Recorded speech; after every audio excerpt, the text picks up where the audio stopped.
আসসালামু আলাইকুম। আলহামদুলিল্লাহ আলহামদুলিল্লাহ আলহামদুলিল্লাহ। দোয়া দোয়া ভাই, দোয়া করি একটু। আপনারাও দোয়া করেন আর ভিডিও শেয়ার করবেন। যত বেশি শেয়ার করবেন তত বেশি মানুষের সামনে যাবে। আর সবাই দুই হাত তুল্লা দোয়া করি, কারণ একটু আগে ইরান যে ঘটনা ঘটাইছে আর ইসরায়েল থেকে যে বার্তা আসছে, এখন পর্যন্ত অনেকটা ধোঁয়াশা আটকায় আছে।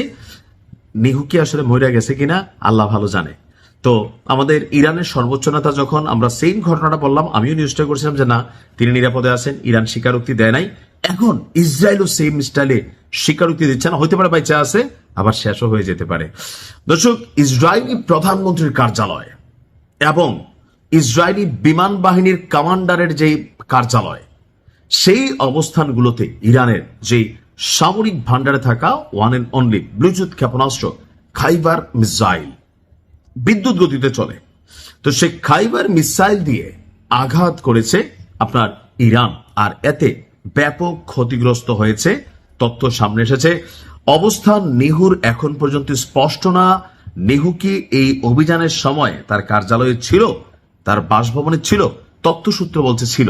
যদি থেকে থাকে তাহলে এই মুহূর্তে হয়তোবা ওই পারের পথে, আর যদি না, গোয়েন্দা সংস্থাগুলোর তথ্য থাকে বা সামহাও বুঝতে পারে যে ইরানের হাতে যে মেশিনারি যা আছে এটা চাইলে যে কোনো জায়গায় ইসরায়েলের নিয়ে খেলতে পারে, তো সেই ক্ষেত্রে হয়তো ভিন্নতা থাকতেও পারে। তবে আমরা দোয়া করি যেন ঘটনা সত্যি হয়।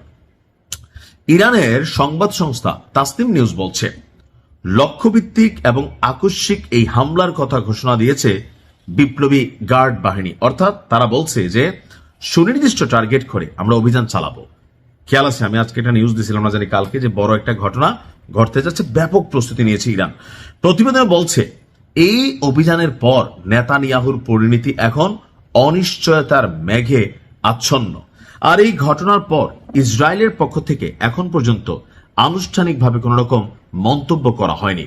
দর্শক, তাসনিম নিউজ বলছে এ পর্যন্ত ইরান, ইসরায়েল এবং যুক্তরাষ্ট্রের আঞ্চলিক ঘাঁটিগুলোর বিরুদ্ধে ড্রোন ও ক্ষেপণাস্ত্র হামলার 10টি ধাপ সম্পন্ন হয়েছে।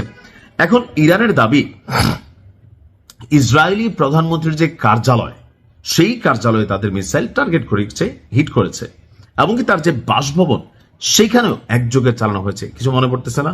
একটু খেয়াল করেন তো।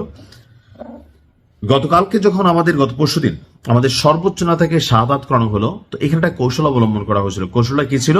যে একযোগে ওনার কার্যালয়, ওনার বাসভবন বা সম্ভাব্য যেই যে জায়গায় তিনি থাকতে পারেন, গোয়েন্দা সংস্থা সিআইএর তথ্য, এই সবকিছু মিলাইয়া তারা কিন্তু একসাথে একটা সিরিজ অভিযান চালাইছিল, যেন এ থেকে যদি তিনি বিয়ে যান বি শেষ হবে, বিয়ে থেকে সি যান সি শেষ হবে, যেখানেই হোক কোথাও না কোথাও তো আছে।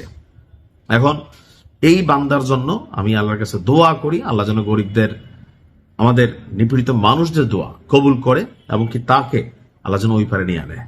তো এখন পর্যন্ত ঘটনা নিয়ে নানান বক্তব্য আছে। ইসরায়েল মুখে কুলু পেটে রাখছে। আন্তর্জাতিক কিছু গণমাধ্যম বলছে যে নিহু কার্যালয়ে ছিল, কেউ বলছেন বাসভবনে ছিল, কেউ বলছেন যে রেস্টে ছিল, কেউ বলছে যে বাংকারে ছিল, কেউ বলছে শেষ আলহামদুলিল্লাহ, কেউ বলছে না এখনো শিওর হওয়ার নাই, আমরা ছবি দেখি নাই। আবার এআই দিয়ে অনেক এডিট করা ছবি ভিডিও ভাইরাল হয়ে গেছে, কিন্তু এআই দিয়ে এগুলা অরিজিনালি আমি যতক্ষণ পর্যন্ত আপনাদেরকে নিউজটা না দিচ্ছি, অথবা যারা আন্তর্জাতিক গণমাধ্যম অথেন্টিক তাদেরকে ফলো না করবেন, সো এই ব্যাপারে শতভাগ নিশ্চিত হয়ে কোনো কিছু বলা যাচ্ছে না। বাট ঘটনা যে ঘটছে, শুকরান। আসসালামু আলাইকুম।